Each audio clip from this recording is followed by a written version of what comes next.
자, 인사할 시간도 없습니다. 사기공화국입니다. 요즘 화물연대의 파업으로 뉴스가 날리죠. 현재 화물연대의 9일째 파업으로 시멘트와 정유 부분에서 물류에 차질이 생기고 있습니다. 그러자 정부는 업무 개시 명령을 통해 운수업자들이 파업을 멈추고 일터로 돌아가는 것을 강제하고 있습니다. 그러지 않으면 운수업자 면허를 박탈하겠다고 하면서 말이죠.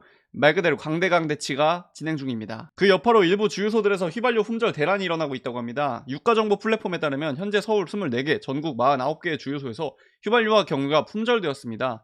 파업이 계속된다면 휘발유가 동나는 주유소는 더 많아질 전망입니다. 이번 파업에서 핵심은 안전운임제 법제화입니다. 지난 3년간 컨테이너와 시멘트를 운송하는 기사들에게 일종의 최저시급을 나라에서 보장해주었고, 이런 보장제도는 올해 말까지로만 하기로 되어 있었는데 화물기사들이 이 제도를 올해 말에 끝내지 말고 앞으로도 계속 유지해달라고 하는 것이죠. 자, 그런데 여기에 몇 가지 문제가 있습니다. 먼저 안전운임제는 화물기사들의 안전확보를 위해 최저시급을 보장해준다는 의미를 갖는 제도였는데, 안전운임제를 시행하자 화물기사들의 평균 소득은 늘었으나 그들의 안전이 전혀 개선되지 않았다는 통계가 나오고 있는 것이죠. 일반 시민들의 눈에는 안전은 그저 명목상의 이유로 보일 수 있다는 것입니다. 다음으로 안전운임제를 통해 화물기사들의 소득을 확보해주는 것은 화물산업이 가진 문제를 제대로 해결하지 못한다는 문제가 있습니다. 화물기사들이 과거에 그렇게 고생하고도 돈을 제대로 못 받은 이유는 운송 위탁사들이 하청에 재하청을 주면서 수수료를 다 떼어먹은 물류를 화물기사에게 맡기기 때문인데요. 안전운임제로 화물기사에게 보조금을 지급하는 것은 실질적으로 운송 위탁사들이 불로소득 파티를 벌일 수 있게 하는 것과 마찬가지이기 때문입니다.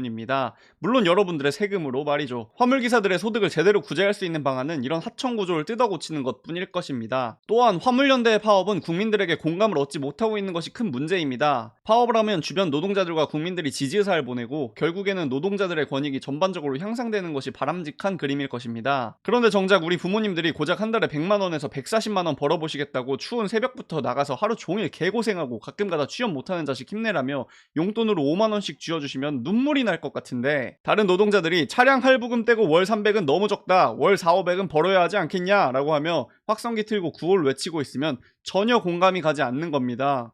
그런데 차량 할부금 떼고 월 300이었어? 그 와중에 파업 진행을 위해 일부 노동자들이 다른 노동자들에게 막심한 손해를 끼치고 있는 모습을 보고 있자면, 요즘의 노동운동은 사용자와 노동자의 대결이 아니고 노동조합 고위관부와 상급 노동자가 하급 노동자를 인질로 삼는 이상한 현상이 되었다는 것을 알 수 있습니다. 그리고 이제는 노동자가 노동조합을 지지하는 것이 아니라 더 증오하는 경우도 많다는 것을 인터넷 반응을 통해 알 수 있죠. 그 와중에 조합원들이 비조합원들을 우리 좀 도와달라, 제발 함께하자고 설득하고 파업에 동참하지 않으면 그냥 내버려 뒀으면 좋았을걸, 폭행하고 쇠구슬 쏘고 마이크 던지고 국민들의 지지를 생각하면 이런 행동은 이 부분은 더 이상 얘기하지 않겠습니다. 현재 정부에서 파업하고 있는 화물기사들에게 업무 개시 명령을 내려 업무에 복귀하라고 하자 화물기사들은 이렇게 반박합니다. 아니, 우리가 무슨 대한운송공사 같은 곳 직원이냐? 우리는 법적으로 보면 한 명 한 명 다 자영업자인데 무슨 업무 개시 명령이야.